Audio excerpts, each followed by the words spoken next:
Hello friend, स्वागत है आपका अपने चैनल आज क्लास में। आज की इस वीडियो में हम आपका टेस्ट लेंगे।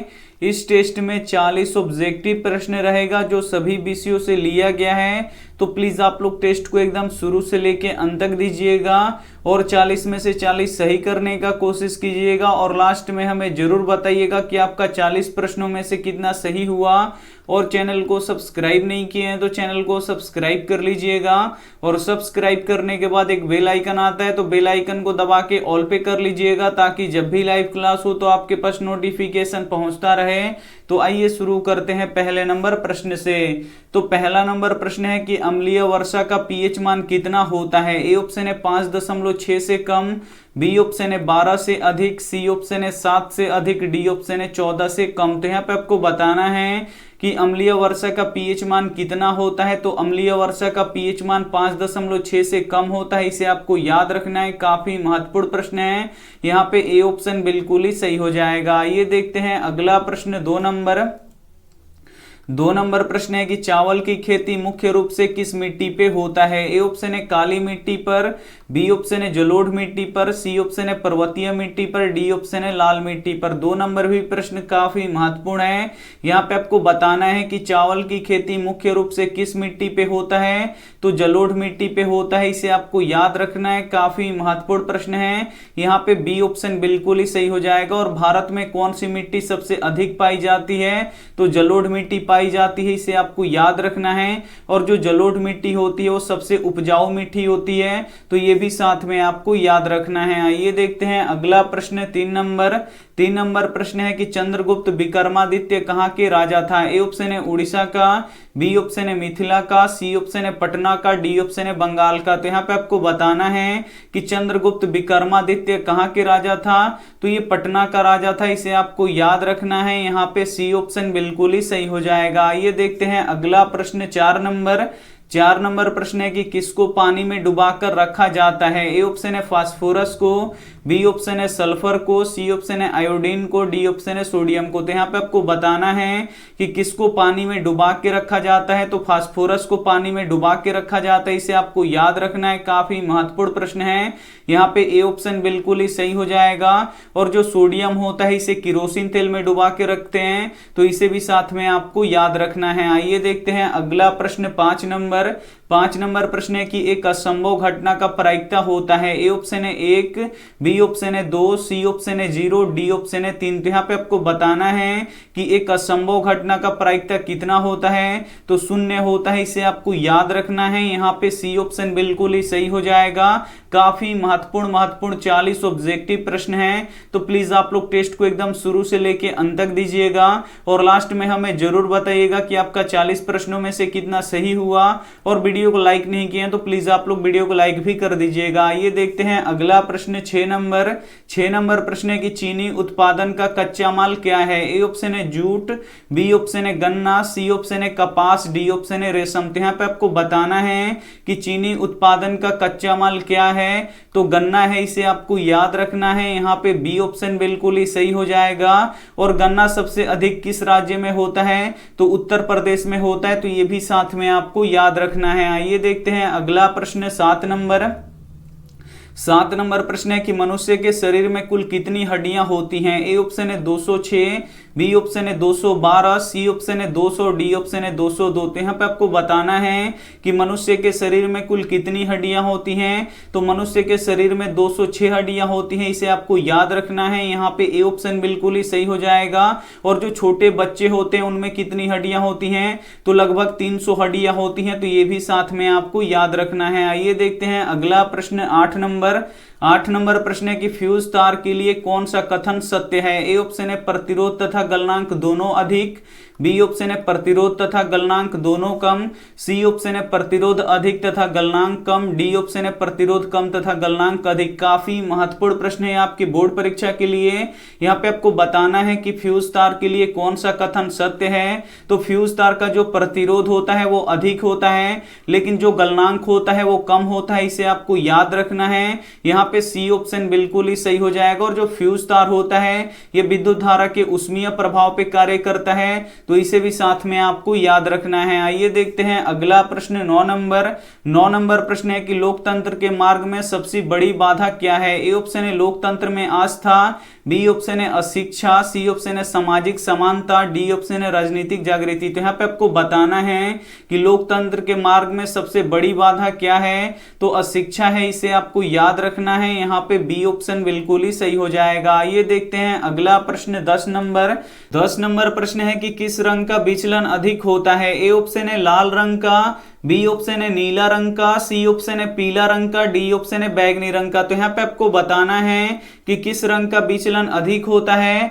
तो बैगनी रंग का विचलन अधिक होता है, इसे आपको याद रखना है। यहाँ पे डी ऑप्शन बिल्कुल ही सही हो जाएगा। और बैगनी रंग का तरंग दर्द कम होता है, तो इसे भी साथ में आपको याद रखना है। और लाल रंग का तरंग दर्द अधिक होता है, तो इसे भी साथ में आपको याद रखना है। आइए देखते हैं अगला प्रश्न 11 नंबर प्रश्न है कि पटना में बहुत बार कौन आए। ए ऑप्शन है महावीर, बी ऑप्शन है अकबर, सी ऑप्शन है दशरथ, डी ऑप्शन है भगवान बुद्ध। तो यहाँ पे आपको बताना है कि पटना में बहुत बार कौन आए, तो भगवान बुद्ध आए, इसे आपको याद रखना है। यहाँ पे डी ऑप्शन बिल्कुल ही सही हो जाएगा। आइए देखते हैं अगला प्रश्न 12 नंबर प्रश्न है कि 7, 8, 9, 8, 9, 9, 3, 5, 4 का बहुलक ज्ञात करें। इसका आपको बहुलक निकालना है, तो इसका बहुलक कैसे निकलेगा, तो जो सबसे अधिक बार आया होता है वही बहुलक होता है। तो यहाँ पे 9 देखिए सबसे ज्यादा बार आया है, तो 9 इसका बहुलक हो जाएगा। यहाँ पे ए ऑप्शन बिल्कुल ही सही हो जाएगा। आइए देखते हैं अगला प्रश्न 13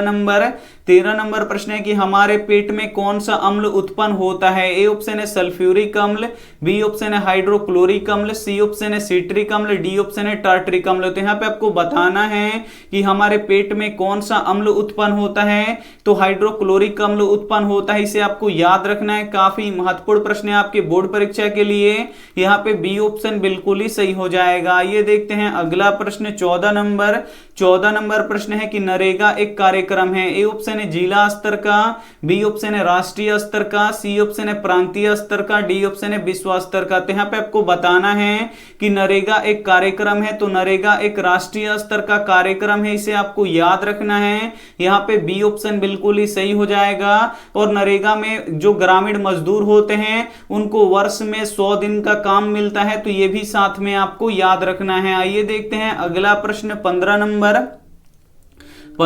प्रश्न है कि रसखान ने प्रेम आईनी किसे कहा है। ए ऑप्शन है सुजाता को, बी ऑप्शन है राधा को, सी ऑप्शन है यशोदा को, डी ऑप्शन है गोपी को। तो यहाँ पे आपको बताना है कि रसखान ने प्रेम आईनी किसे कहा है, तो राधा जी को कहा है, इसे आपको याद रखना है। यहाँ पे बी ऑप्शन बिल्कुल ही सही हो जाएगा। काफी महत्वपूर्ण 40 ऑब्जेक्टिव प्रश्न है, तो एक भी प्रश्न आप लोग स्किप मत कीजिएगा और टेस्ट को एकदम शुरू से लेके अंत तक दीजिएगा। और लास्ट में हमें जरूर बताइएगा कि आपका 40 प्रश्नों में से कितना सही हुआ। और वीडियो को लाइक नहीं किए तो प्लीज आप लोग वीडियो को लाइक भी कर दीजिएगा। आइए देखते हैं अगला प्रश्न 16 नंबर प्रश्न है कि मानव शरीर में रक्त का निर्माण कहां होता है। ए ऑप्शन है यकृत में, बी ऑप्शन है हार्मोन में, सी ऑप्शन है अस्थि मज्जा में, डी ऑप्शन है हृदय में। तो यहाँ पे आपको बताना है कि मानव शरीर में रक्त का निर्माण कहां होता है, तो अस्थि मज्जा में होता है, इसे आपको याद रखना है। यहाँ पे सी ऑप्शन बिल्कुल ही सही हो जाएगा। और रक्त का पीएच मान कितना होता है, तो 7.4 होता है, तो इसे भी साथ में आपको याद रखना है। आइए देखते हैं अगला प्रश्न 17 नंबर प्रश्न है कि ओजोन परत को कौन हानि पहुंचाता है। ए ऑप्शन है CO2, बी ऑप्शन है O2, सी ऑप्शन है CO3, डी ऑप्शन है CFC। तो यहाँ पे आपको बताना है कि ओजोन परत को कौन हानि पहुंचाता है, तो CFC गैस हानि पहुंचाता है, इसे आपको याद रखना है। यहाँ पे डी ऑप्शन बिल्कुल ही सही हो जाएगा। और CFC का पूरा नाम क्या होता है, तो क्लोरोफ्लोरोकार्बन होता है, तो ये भी साथ में आपको याद रखना है। आइए देखते हैं अगला प्रश्न 18 नंबर प्रश्न कि शुद्ध जल कैसा होता है। ए ऑप्शन है अम्लीय, बी ऑप्शन है क्षारीय, सी ऑप्शन है उदासीन, डी ऑप्शन है इनमें से कोई नहीं। तो यहाँ पे आपको बताना है कि शुद्ध जल कैसा होता है, तो शुद्ध जल उदासीन होता है, इसे आपको याद रखना है। यहाँ पे सी ऑप्शन बिल्कुल ही सही हो जाएगा। और शुद्ध जल का पीएच मान कितना होता है, तो शुद्ध जल का पीएच मान 7 होता है, तो इसे भी साथ में आपको याद रखना है। आइए देखते हैं अगला प्रश्न 19 नंबर प्रश्न है कि एक HP यानी एक अश्व जड़त्व शक्ति किसके बराबर होता है? ए ऑप्शन है 746 वाट के, बी ऑप्शन है 736 वाट के, सी ऑप्शन है 767 वाट के, डी ऑप्शन है 800 वाट के। तो यहाँ पे आपको बताना है कि एक एचपी किसके बराबर होता है, तो एक एचपी 746 वाट के बराबर होता है, इसे आपको याद रखना है, काफी महत्वपूर्ण प्रश्न है। यहाँ पे ए ऑप्शन बिल्कुल ही सही हो जाएगा। ये देखते हैं अगला प्रश्न 20 नंबर प्रश्न है कि किस राज्य में दाल सबसे अधिक होता है? ए ऑप्शन है मध्य प्रदेश में, बी ऑप्शन है उत्तर प्रदेश में, सी ऑप्शन है बिहार में, डी ऑप्शन है उड़ीसा में। तो यहाँ पे आपको बताना है कि किस राज्य में दाल सबसे अधिक होता है, तो दाल सबसे अधिक मध्य प्रदेश में होता है, इसे आपको याद रखना है। यहाँ पे ए ऑप्शन बिल्कुल ही सही हो जाएगा। और दाल में सबसे अधिक प्रोटीन पाया जाता है, तो ये भी साथ में आपको याद रखना है। आइए देखते हैं अगला प्रश्न 21 नंबर प्रश्न है कि कहवा का सबसे अधिक उत्पादन किस राज्य में होता है? ए ऑप्शन है असम में, बी ऑप्शन है कर्नाटक में, सी ऑप्शन है केरल में, डी ऑप्शन है तमिलनाडु में। तो यहाँ पे आपको बताना है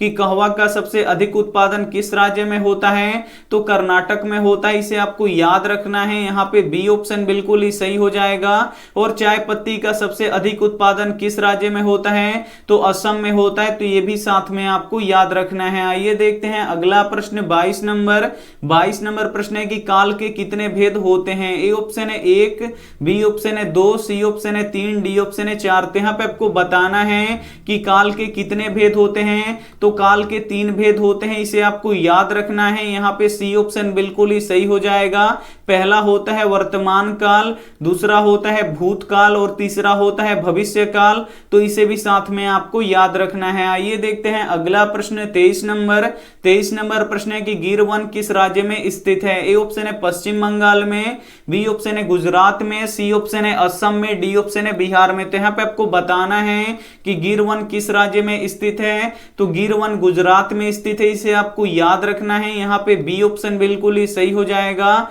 और सुंदरवन किस राज्य में स्थित है, तो सुंदरवन पश्चिम बंगाल में स्थित है, तो ये भी साथ में आपको याद रखना है। आइए देखते हैं अगला प्रश्न 24 नंबर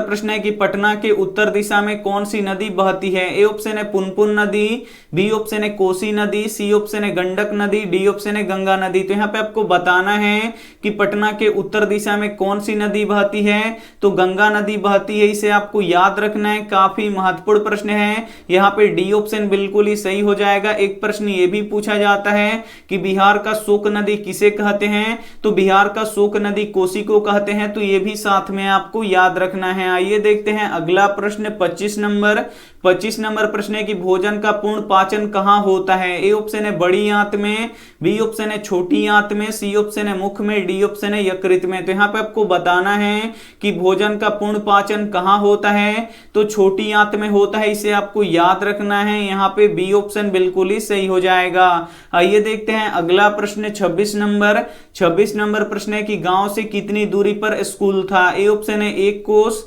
बी ऑप्शन है 1.5 कोस, सी ऑप्शन है 2 कोस, डी ऑप्शन है 3 कोस। तो यहाँ पे आपको बताना है कि गांव से कितनी दूरी पर स्कूल था, तो 1 कोस की दूरी पर स्कूल था, यानी यहाँ पे ए ऑप्शन बिल्कुल ही सही हो जाएगा। आइए देखते हैं अगला प्रश्न 27 नंबर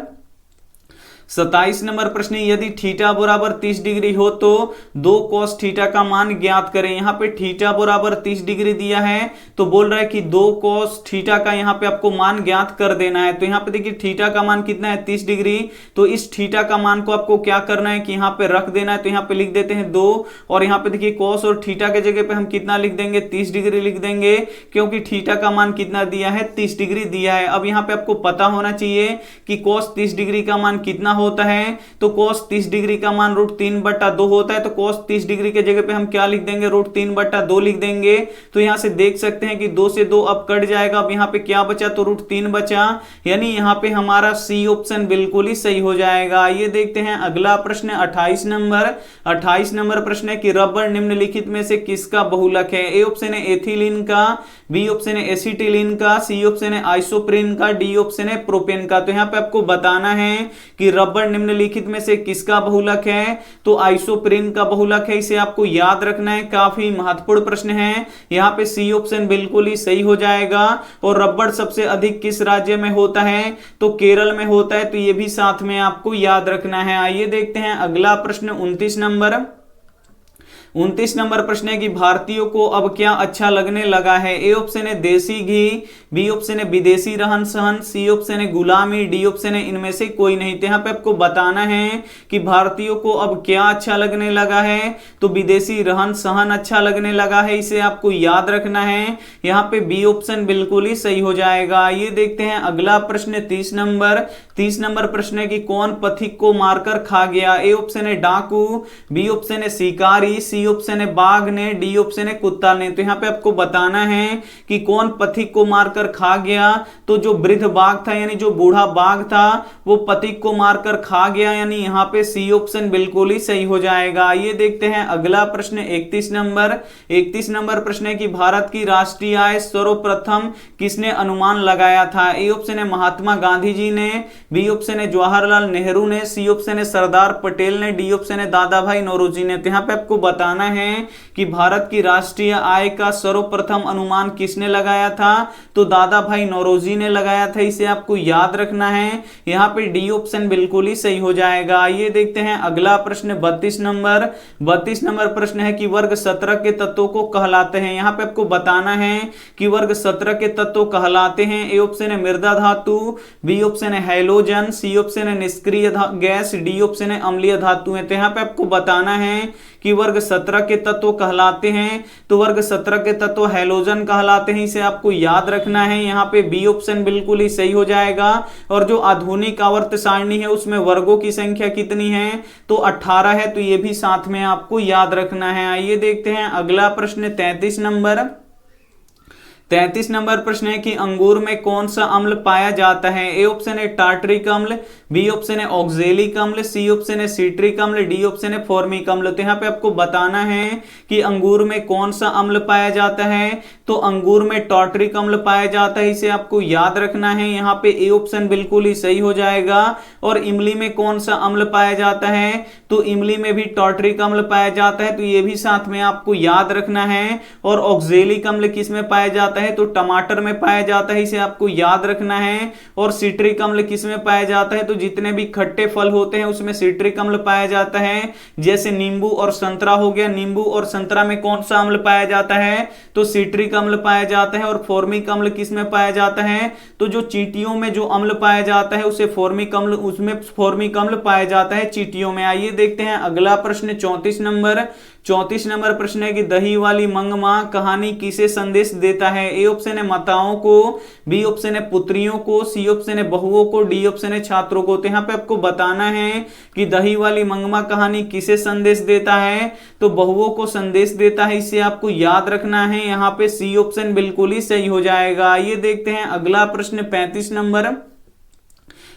नंबर प्रश्न है कि नदियों को बचाना है। ए ऑप्शन है नाला होने से, बी ऑप्शन है बाढ़ आने से, सी ऑप्शन है सूख जाने से, डी ऑप्शन है इनमें से कोई नहीं। तो यहाँ पे आपको बताना है कि नदियों को बचाना है, तो नदियों को नाला होने से बचाना है, इसे आपको याद रखना है। यहाँ पे ए ऑप्शन बिल्कुल ही सही हो जाएगा। ये देखते हैं अगला प्रश्न 36 नंबर प्रश्न है कि मनुष्य के दांतों की सबसे ऊपरी परत क्या है। ए ऑप्शन है डेंटाइन, बी ऑप्शन है इनामेल, सी ऑप्शन है मज्जा गुहा, डी ऑप्शन है अस्थि। तो यहाँ पे आपको बताना है कि मनुष्य के दांतों की सबसे ऊपरी परत क्या है, तो इनामेल है, इसे आपको याद रखना है। यहाँ पे बी ऑप्शन बिल्कुल ही सही हो जाएगा। और जो इनामेल होता है वो बहुत ही कठोर होता है, तो ये भी साथ में आपको याद रखना है। आइए देखते हैं अगला प्रश्न 37 नंबर प्रश्न है कि देवी का जागरण कहां हुआ था। ए ऑप्शन है गरीब बस्तियों में, बी ऑप्शन है मंदिरों में, सी ऑप्शन है शहरों में, डी ऑप्शन है गांव में। तो यहाँ पे आपको बताना है कि देवी का जागरण कहां पे हुआ था, तो देवी का जागरण गरीब बस्तियों में हुआ था, इसे आपको याद रखना है। यहाँ पे ए ऑप्शन बिल्कुल ही सही हो जाएगा। ये देखते हैं अगला प्रश्न 38 नंबर प्रश्न है कि दो संख्याओं का मौसा 15 तथा लसा 300 है। यदि पहली संख्या 50 है तो दूसरी संख्या ज्ञात करें। तो इसके बनाने के लिए एक फॉर्मूला होता है, यहाँ पे हम लिख देते हैं पहली संख्या गुणे दूसरी संख्या बराबर ये होता है लसा और गुणे होता है मौसा। ये फॉर्मूला आपको पता होना चाहिए, तभी ये प्रश्न आप बना पाएंगे। तो यहाँ पे देखिए पहली संख्या कितना दिया है, तो पहली संख्या 50 दिया है, तो यहाँ पे लिख देंगे 50। और दूसरी संख्या आपको निकालना है, नहीं पता है तो इसको वैसे ही छोड़ दीजिए। और लसा कितना दी है, तो देख सकते हैं लसा 300 है, तो यहाँ पे लसा की जगह पे हम 300 लिख देंगे, गुणा है तो गुणा। और मौसा कितना है, तो 15 है, तो मौसा की जगह पे हम 15 लिख देंगे। अब आपको दूसरी संख्या निकालना है, तो इसमें 50 गुणा कर रहा है तो इधर आके क्या करेगा, भाग करेगा। तो यहां पे देखिए इधर बच जाएगा सिर्फ दूसरी संख्या और उधर क्या हो जाएगा, तो 300 गुणे 15 और बट्टा के नीचे क्या आ जाएगा, 50 आ जाएगा।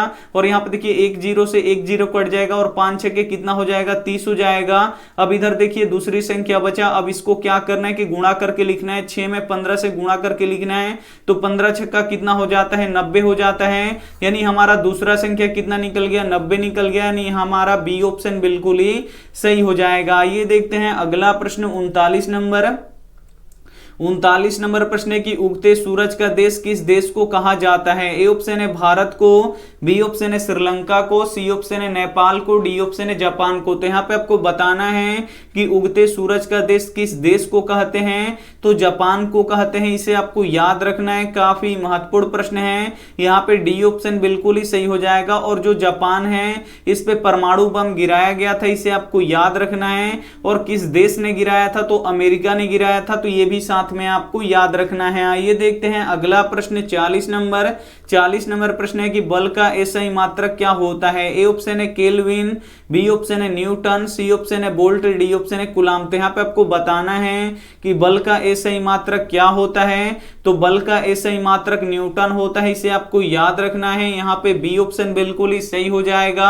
आपने यहाँ पे 40 ऑब्जेक्टिव प्रश्न का टेस्ट दे दिए हैं, तो अब आप हमें कमेंट करके बता दीजिए। हम सबका कमेंट यहाँ पे देख रहे हैं कि आपका 40 प्रश्नों में से कितना सही हुआ। आप लोग जल्दी जल्दी कमेंट करके बताइए। हम यहाँ पे आपके कमेंट को देख रहे हैं कि किसका कितना सही हुआ, तो आप लोग कमेंट करके जरूर बताइएगा। और वीडियो को लाइक नहीं किए तो प्लीज आप लोग वीडियो को लाइक कर दीजिएगा, क्योंकि एक क्लास करवाने में बहुत ही मेहनत लगता है। तो प्लीज आप लोग एक लाइक करके जाइएगा।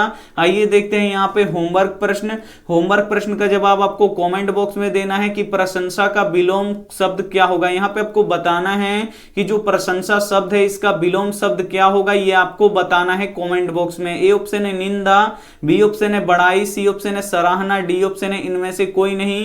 विलोम का अर्थ होता है उल्टा। तो यहाँ पे आपको प्रशंसा का उल्टा आपको कमेंट करके बताना है, जो भी ऑप्शन आपको सही लगे। वीडियो को लाइक नहीं किए तो प्लीज आप लोग वीडियो को दिल से लाइक कीजिएगा। अपने दोस्तों के पास इस वीडियो को जरूर शेयर कीजिएगा। और चैनल को सब्सक्राइब नहीं किए तो चैनल को सब्सक्राइब करके साथ में बेल आइकन को ऑल पे दबा लीजिएगा, ताकि जब भी लाइव क्लास हो तो आपके पास नोटिफिकेशन पहुंचता रहे। Thank you for watching. मिलते हैं अगली वीडियो में, तब तक अपना ध्यान रखिए, मन लगा के पढ़ाई कीजिए। Take care and bye.